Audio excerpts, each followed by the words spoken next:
You will hear a conversation between a woman clerk and a customer at a cell phone store. First, you have some time to look at questions 1 to 6.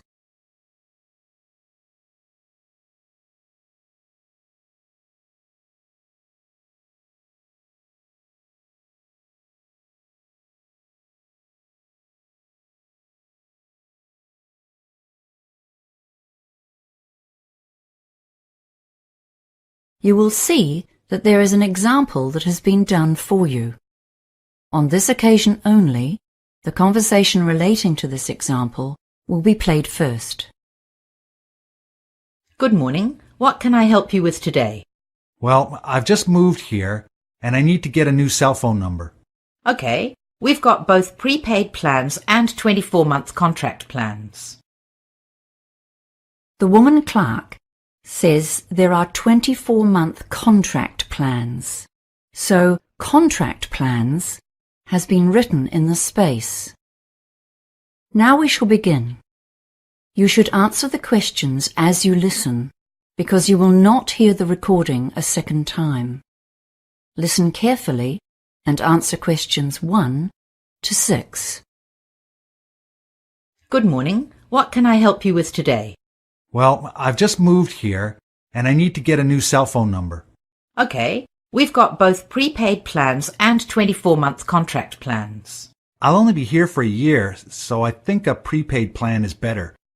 Can you tell me something about those? Of course. We've got a number of different plans. But first of all, I should just mention that none of them come with handsets. You'll just be buying a SIM card, and you can replace the one in your old phone. Yes, that's perfect. So how much are the SIM cards? Well, the expense isn't really in the card. To use it, you'll need to set up a plan, and that can range from just over $10 a month upwards. The card itself is just $2, and that gives you about 15 minutes of local calls. Okay, I knew I'd need a new plan from you guys, but I don't have much money at the moment. Can you tell me about the cheaper plans? Yes. Our least expensive is the minimal plan. That's only $12 a month. That's good. But it's for someone who doesn't use their phone very much. You only get 40 minutes a month of talking time. Ah. How about internet access with that one? No, sorry, that's not included. No, that plan's not for me. I'll definitely need to go online. For browsing the net? Or for things like Facebook and WeChat? Mostly social media. It's how I keep in touch with people back home. Well, we do have what we call a social plan. That might really suit you. You get unlimited data on social media websites. That sounds great. How much is that one? That's $40 a month. But you get 200 minutes of talking time, 500 texts and 2 gigabytes of data, which is about 15 hours of watching videos and thousands of photo uploads. Well, I do upload lots of photos for my friends back home, so that's fine. But I'm worried that I'll need more text than that. Do you have any plans with unlimited texting? Well, there is one other plan. On that one, you choose 5 people or 5 phone numbers, and you can talk to or text them as much as you want. That's called the Friends and Family plan. Okay, that sounds like the one for me. What's the catch? Well, it's not exactly cheap. That plan costs $70 a month, but it does come with 3 gigabytes and unlimited texts, as well as your 5 designated people. That's a bit too pricey for me, but I do like it. Can I choose a cheaper plan now and change after I find a job? Oh yes, you can just come in and let us know whenever you like. It's also possible to log into our website and manage your account yourself online. Before you hear the rest of the conversation, you have some time to look at questions 7 to 10.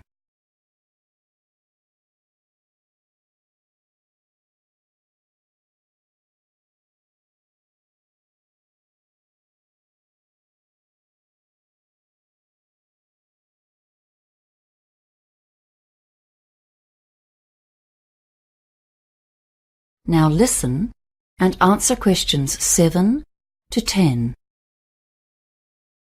Okay, I think the social media plan is the best option for the time being. Great. So we'll set you up today. We'll just fill in this sales form. Here's your new SIM card. I'll just need to record the number for you. Can you read me that number on the top left-hand side of the card? It's your new phone number. Yes.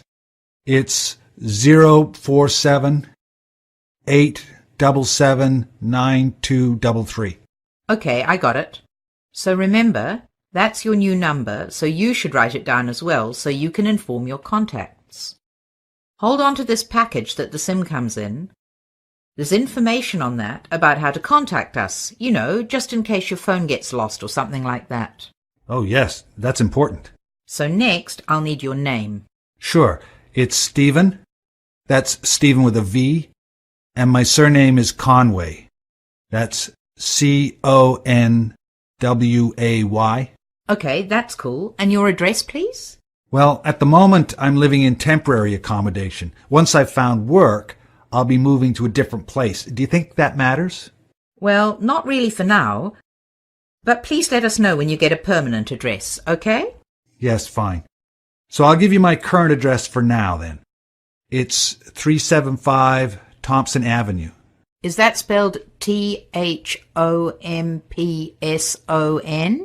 Yes, that's right. It's in Green Park. Ah, yes, okay. So the total for today is $42.50. That's the SIM card and the first month's plan.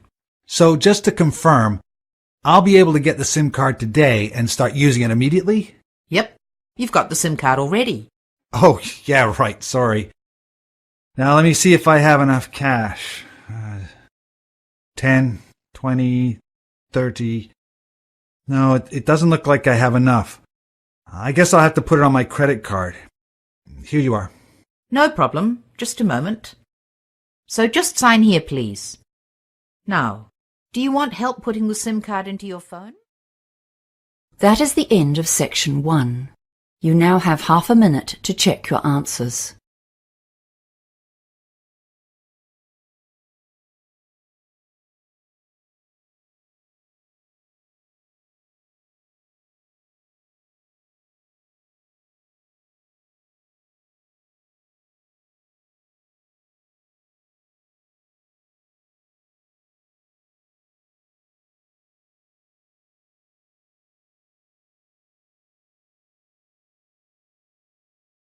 Now turn to section 2. Section 2. You will hear an employee giving a tour of a fast food restaurant to a group of students. First, you have some time to look at questions 11 to 15.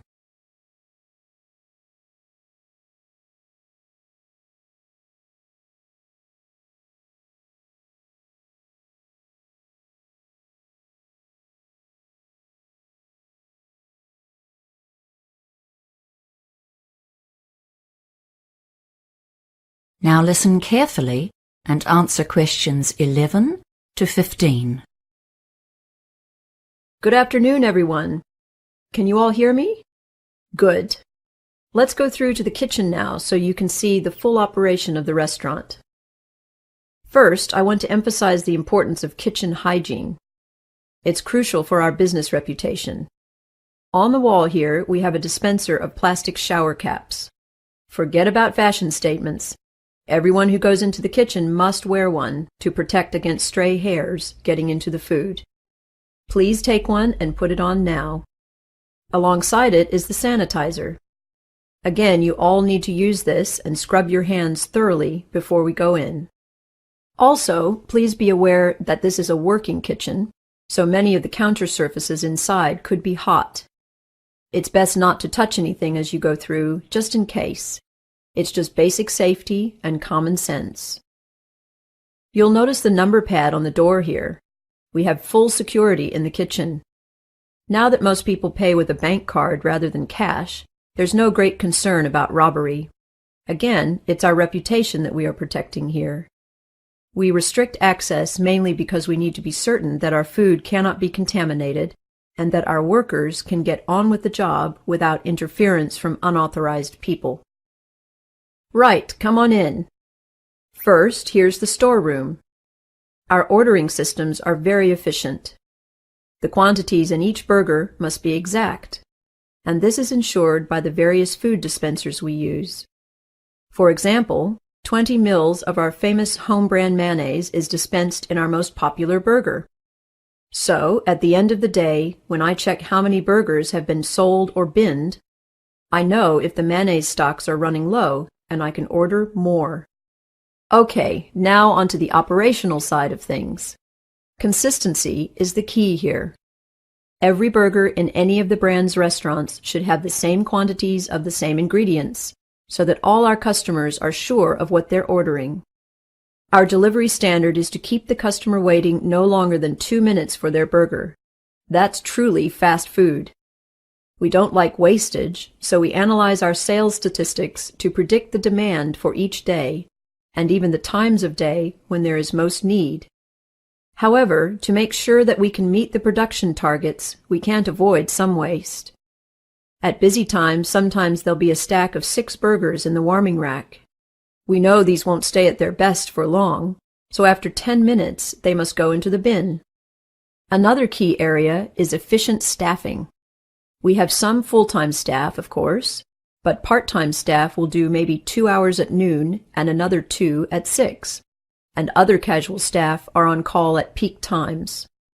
This really helps us with efficiency of service and the economy of the operation.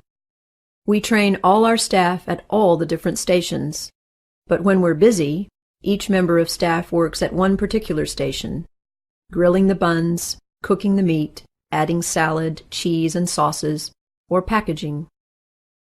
Before you hear the rest of the talk, you have some time to look at questions 16 to 20.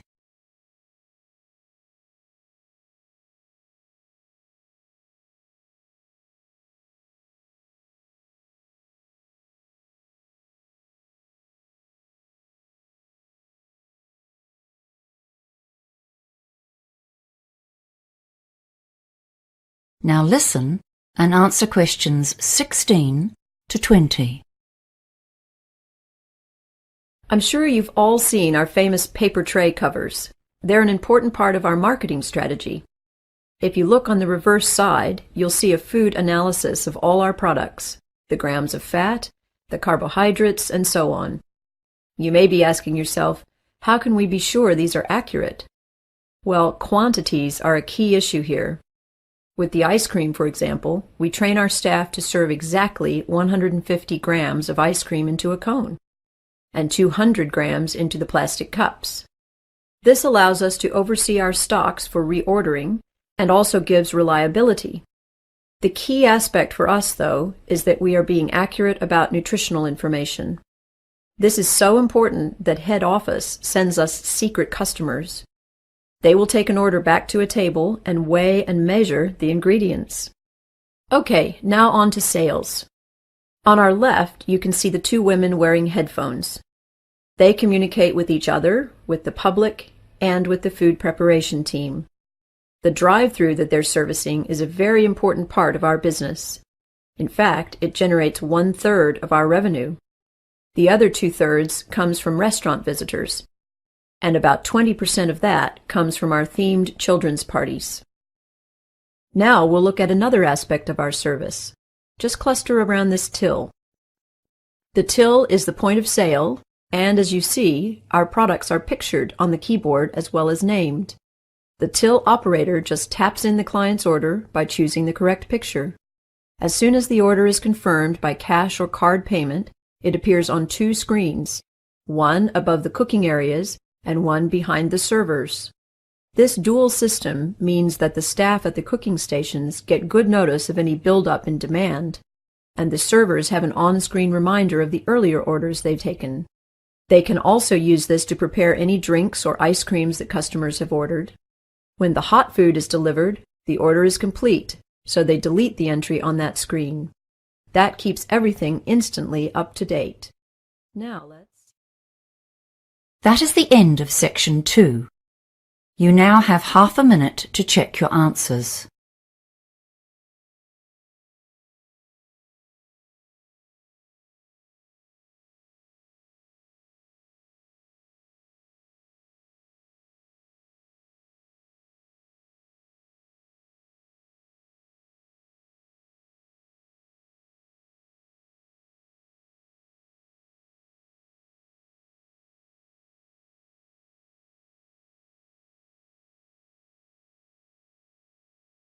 Now turn to Section 3. Section 3. You will hear a conversation between two students, Maddie and John, who are planning a biology experiment. First, you have some time to look at questions 21 to 25.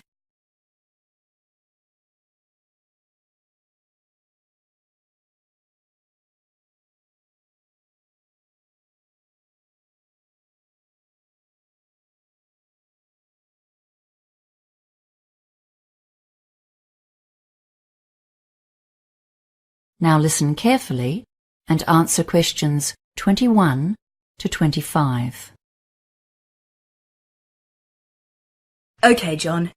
We're studying the crabs on the local beaches, right? Yep. And we've got this form to fill in. So, our idea is that we find out if there's any impact from people using the beach. And the rubbish they leave.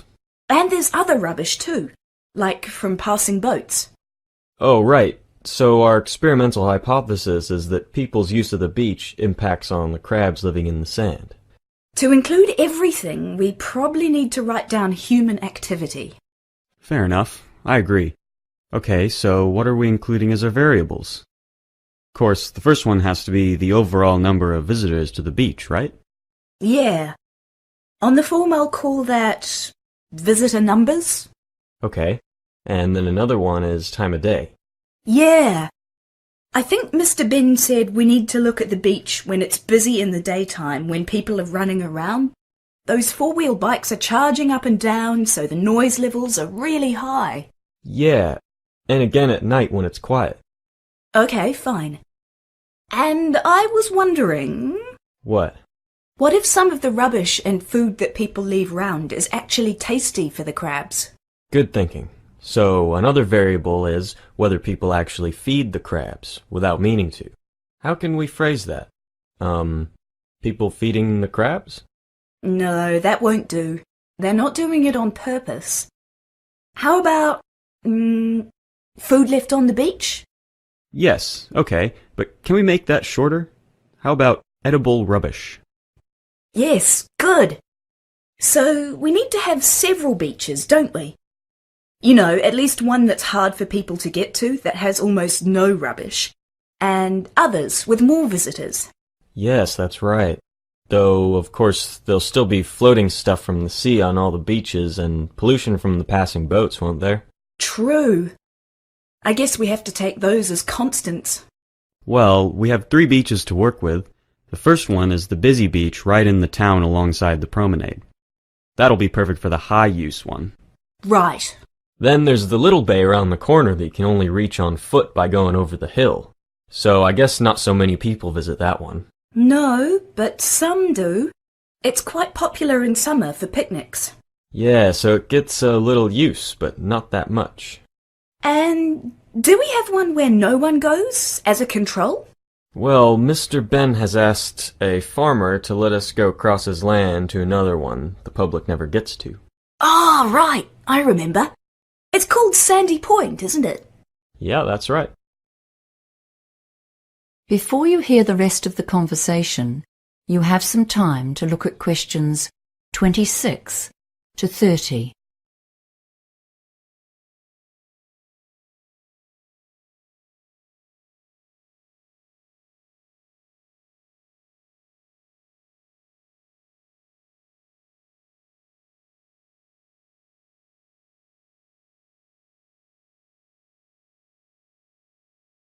Now listen and answer questions 26 to 30. Okay, so what's our experimental method? How are we going to judge if the crabs are affected or not? And how can we measure 3 beaches with 2 observers? Don't worry about that. My younger brother will help us out. He's really keen. So we'll need to count the crabs, or at least their holes in the sand, during a particular time period. Count how many we see. Yeah, okay. So we need to be precise about the time. And surely we need to choose a specific part of the beach to measure. Yeah, that's right. So we need things to measure the time and the area with, right. What else do we need to think about? Well, to compare the beaches properly, we'll need to visit them all first, won't we? To see the lay of the land. Because we also need to set the identical distance from the actual water's edge for each beach. And of course that will change as the tide goes in and out. Let's see. We'll need measuring tapes and string and little posts to mark the area. Shall we say 2 square meters, 3 or maybe 4 meters from the water's edge? That should give us some leeway with the tide coming in. And to do it properly, we'll each have to be in position at the same time, so we'll all need mobile phones to synchronize the observation periods and stopwatches to time the observation precisely. So, one more question. How are we going to see them at night? And will we need to count holes again in the dark? That's 2 questions. Sorry. Yes, well, we will need to count again each time. The holes come and go, apparently, as the crabs are quite mobile. They steal each other's homes too, so if a larger intruder comes along, the previous owner digs himself another hole. As for the night vision problem, the department's got goggles for that. So what else? Well, we need to think about timing, don't we? Do we sit for an hour? Or 2 hours at a time? Let's say an hour for starters. Remember, we have to do this again after dusk. I've read that most crabs are nocturnal anyway. Yeah, so how many times do we need to repeat all this? For 2 weeks, do you reckon? Or longer? Well, that's 28 hours total observation time. That'll make it harder for doing the stats, won't it? Yeah, that's true. So, how about we go for a fortnight, adding up to 20 hours in total? That'll allow for any bad weather. Yeah, sounds fine to me. That is the end of section 3. You now have half a minute to check your answers.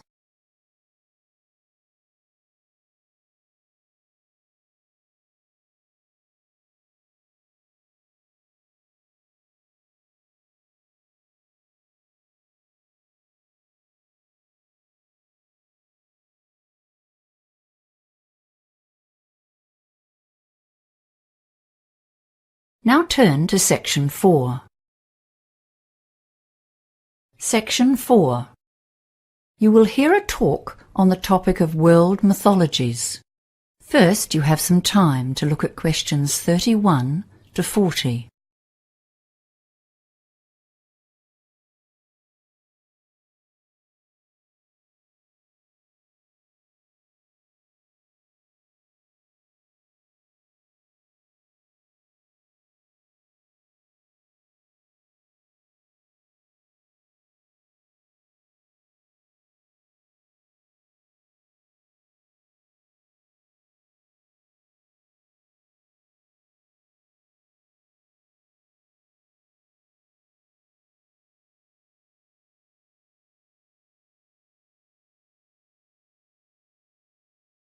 Now listen carefully and answer questions 31 to 40.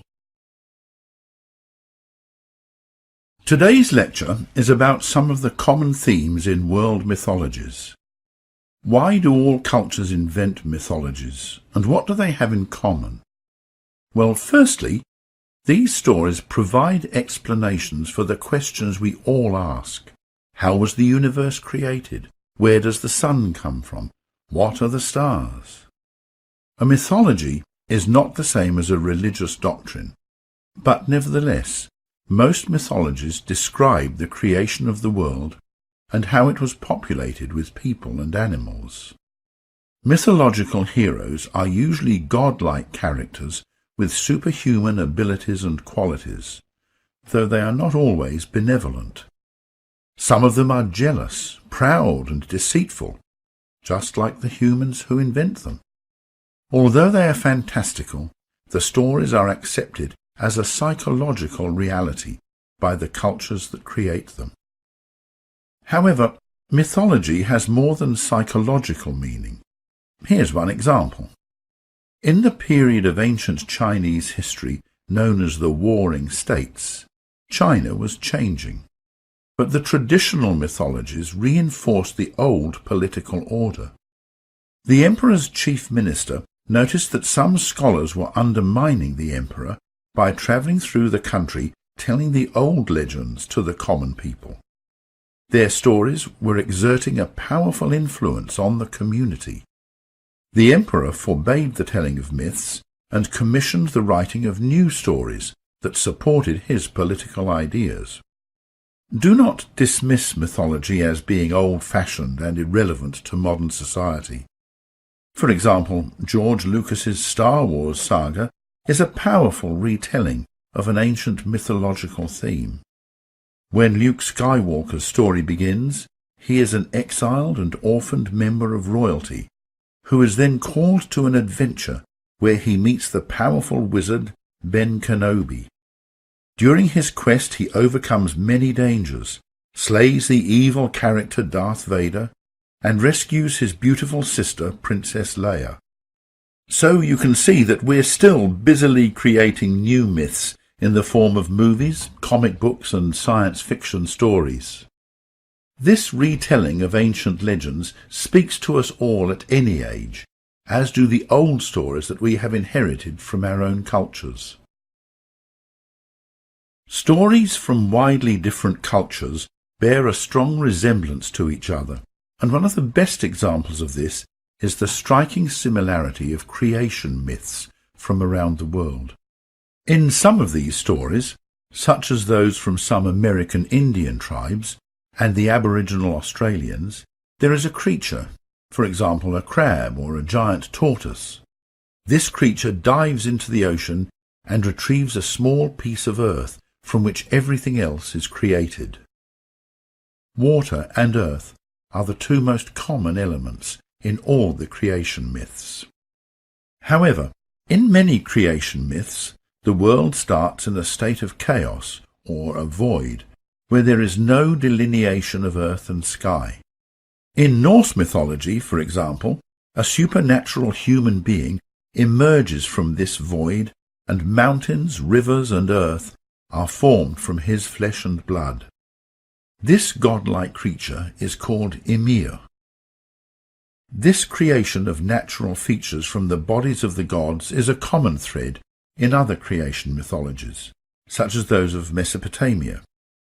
It frequently takes place after a god has died or been killed, and this introduces another common mythological theme, family rivalry. The Greek culture is a good example of a creation myth that features a family of quarrelsome and aggressive gods, all battling for power and a role in the creation of the earth. Gaia, the earth, gives birth to Uranus, the sky, and these two create a family of children, including monsters, who imprison, torture, and sometimes even kill and eat their own offspring. Creation myths do not provide examples of the cardinal virtues, but they do address universal themes of jealousy, war, and lust for power. Another common element is the image of a cosmic egg. One of the Chinese myths represents chaos as a hen's egg from which a creature called Pangu hatched. The parts of the egg separated. The heavy parts formed the earth, while the light parts formed the sky. For 18,000 years, the distance between the earth and sky increased by 3 meters a day, while Pangu grew at the same rate, his body filling the space between the two. Another mythology which features the earth and the sky separating comes from the Maori culture in New Zealand. In this story, the Sky Father Rangi and the Earth Mother Papa lie touching each other. They have many children, all boys, and these children plot together to separate their parents so that they can live in the light. After many failed attempts at separation, Tane, the god of the forest, lies on his back and pushes his parents apart with his legs. And where do humans feature in these stories? Most often they are formed after the creation of other natural features. For example, in the Chinese myth, humans were created from the fleas on Pangu's body. Once they had arrived on the scene, the humans often tried to elevate themselves to godlike status by taking knowledge from the gods. In Greek mythology, the humans tried to secretly take the knowledge of how to make fire. That is the end of section 4. You now have half a minute to check your answers.